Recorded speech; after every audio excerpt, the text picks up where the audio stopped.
Se intentaba comprar a los periodistas a través de rubros del Estado de diferentes maneras. Se intentaba amedrentar a los periodistas. Se les presionaba a los dueños de los periódicos y de los medios en general. No había el requisito fundamental, que era la libertad para ejercer mi profesión.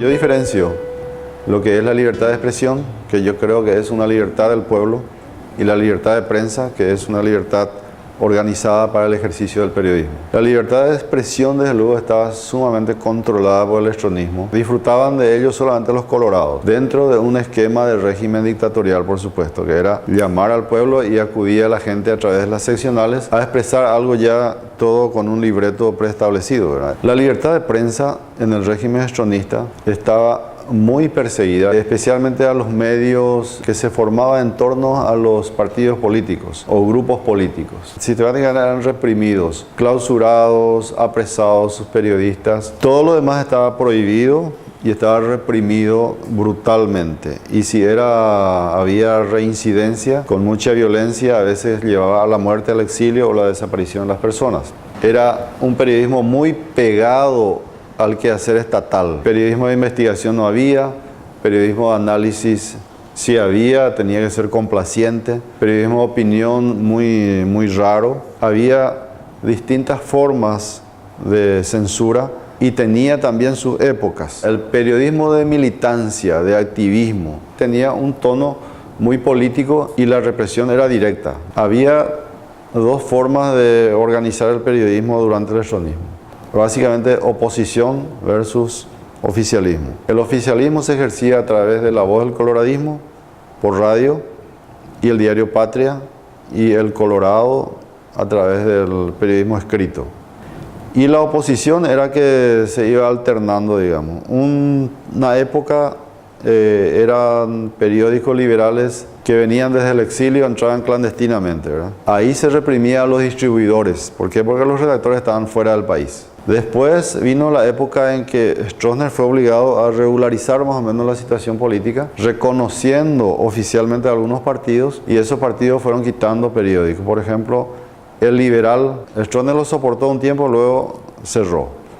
Después vienen los febreristas, crean El Pueblo, y El Pueblo se convierte en una bandera de lucha realmente. A eso se suma la Iglesia Católica con Sendero, pero luego no soporta el tema financiero y desaparece también. Solamente sobreviven las grandes empresas que desarrollan el periodismo que hoy tenemos. Las radios dependían todos de Antelco, que es el organismo oficial de control de las telecomunicaciones. La Antelco habilitaba un carnet que les pedía a la gente que podía ejercer el periodismo radial.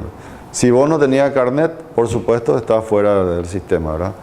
Por tanto, cambiar de profesión o te morís de hambre, ¿verdad? En la década del 70, cuando se abre el diario ABC Color, es cuando hay un crecimiento del periodismo hacia una forma más moderna del ejercicio del periodismo. Es cuando cambian las cosas, ¿verdad? Porque se forma también al mismo tiempo a los periodistas en las facultades. Ingresa una camada de periodistas con mayor formación. La clausura de un diario es uno de los métodos que adoptaba la dictadura para controlar el sistema de información de la época. No le tocaba solamente el interés al propietario o al periodista perseguido puntualmente, sino a la generalidad, a la gente que trabaja en la cuestión técnica y sus familiares que están detrás de eso.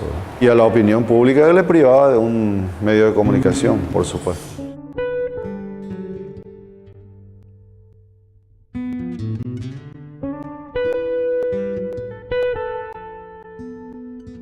El diario ABC Color fue clausurado por orden de Stroessner entre los años 1984 y 1989, cuando cae la dictadura, ¿verdad? Fue hostigado permanentemente antes de la clausura. ¿En qué sentido? Primero se le advertía, nos amedrentaban, nos llamaban, nos retenían, nos adoctrinaban, impedía la circulación del periódico. Le retenía los camiones en las rutas, hasta que la competencia ganaba el mercado y después le soltaba y el diario llegaba tarde. Después le retenía medio día completo, hasta que vino la clausura. Intentamos diversas formas de sobrevivir sin claudicar, ¿verdad? De hecho, la dictadura abrió un diario sustituto de ABC y la mayoría fue a instalarse ahí por una cuestión laboral, ¿verdad? Y algunos estuvimos excluidos, marcados, que no podíamos conseguir porque fueron advertidos que no nos contraten, ¿verdad? A mí, por ejemplo, me tocó el apresamiento durante la clausura del diario ABC Color. Armamos un equipo para hacer una revista crítica. Hicimos nuestra revista crítica y en el primer número que apareció, se fueron a buscarme, me llevaron preso y le prohibieron a la imprenta que se vuelva a hacer. Lo que puedo sacar en limpio a través de estos años de ejercicio de la profesión es la importancia que tienen dos cosas. Primero, la libertad de un país.